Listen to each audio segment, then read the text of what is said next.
Hello, I'm Skylar Stevenson, and today I'll be talking about literary works that revealed to revolutionize.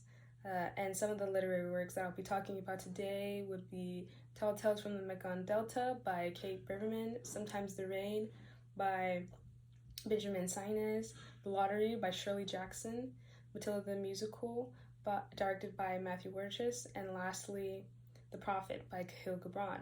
So what is it that all of these literary works have in common? One thing is that they all have societal issues that are revealed to the reader and then eventually challenged by the characters, the main protagonist, or the speaker. And with this societal issue being challenged, there's a call to action for the reader to change on an individualistic level based off their interpretation of the author's text. And then this leads into a change of society as a whole. And all of this is done through the use of literary devices. So we can start by seeing that the protagonist or speaker, they don't try to challenge the societal issue right away. They actually try to be compliant with the demands of society. And we can see this through the woman protagonist who is walking to her AA meeting with her hand full of cookies, and she's wearing athletic wear and pink leggings. And this imagery that is used to describe her actually contrasts with what we as readers would associate a person with a past in being in cycles of addiction and alcohol abuse, right? So she's trying to take on a new persona that contrasts with her past and who she is, because she wants to fit into the societies of demand, to the demands of society. And eventually we find that she can no longer keep up with that and ends up falling back to her addictions again towards the end of the story.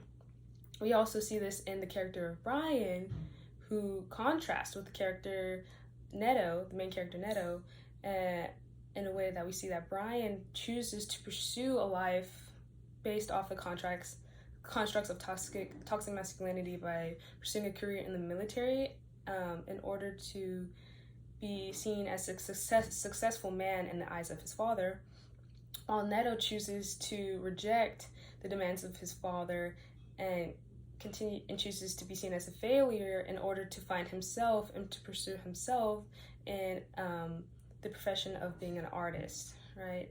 And so we can kind of see that the characters eventually can't keep up with the demands of society, and at some point they have to choose whether to reject themselves completely or eventually face the societal issue and then therefore challenge it. So like Neto, who challenged toxic masculinity and decided to choose himself, Matilda the Musical, she is seen to have decided to go against child abuse that she's dealing with in her household with her parents, and also at her school with her dean, Miss Trunchbull, who continues to choose to bully her and the children. And this is what creates the revolting children, which is an idea that is seen throughout all the adaptations of Matilda the Musical, in the live action remake in 2022, and the first movie that was created based off the book that was made on Matilda, which was The Revolting Children. And these revolting children were formed based off child abuse, which was the societal issue, and they decided to fight against it by coming against the authorities in their life, right, and being naughty children.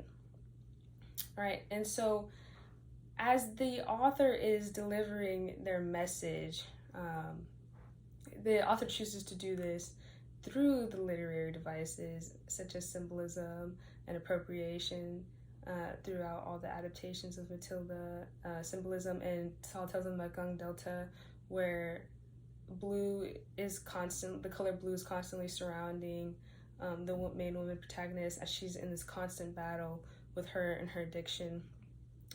The Rain, with Neto finding himself and who he truly is just for a moment.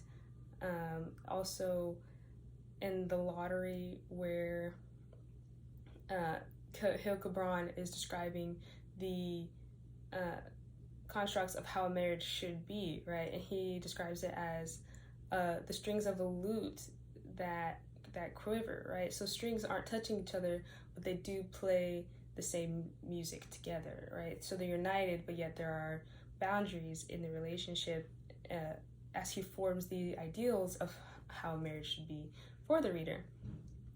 So the reader's choosing to look at the text and interpret it in a creative way so that they can make it personal for them. We can also see this in the lottery, where the story starts off having a lot of calm imagery, a little peaceful. You don't really know that the story ends in a way that is tragic with a annual sacrifice that the villagers partake in each year of a random person that is selected. All right, you just see family and unity, and then all of a sudden it's society turning against one person. And we see this in Tessie, the character Tessie Hutcherson, where she's all a part of the annual sacrifice, and she's all in until all of a sudden that she's chosen to be sacrificed, and then all of a sudden the death is not fair, right? And this was used through imagery and the contrast of that imagery through the literary device that the author had chose to deliver the text in. So as we look at all of this, we see that it's ultimately to change society as a whole and to see movement in society. Us as readers are supposed to be able to look at the literary devices that the author has chosen and create our own interpretation of what was written, and to have a change within ourselves as an individual and choose to agree with what the author is calling us to do. And as each person continues to read the text and the text gains attraction, then eventually there'll be enough movement where we could see societal issues come to be resolved. And that's the hope and the intention of the author, ultimately, not just to have a creative story with their characters, but to eventually change societal issues that people are facing in their day-to-day lives. Thank you.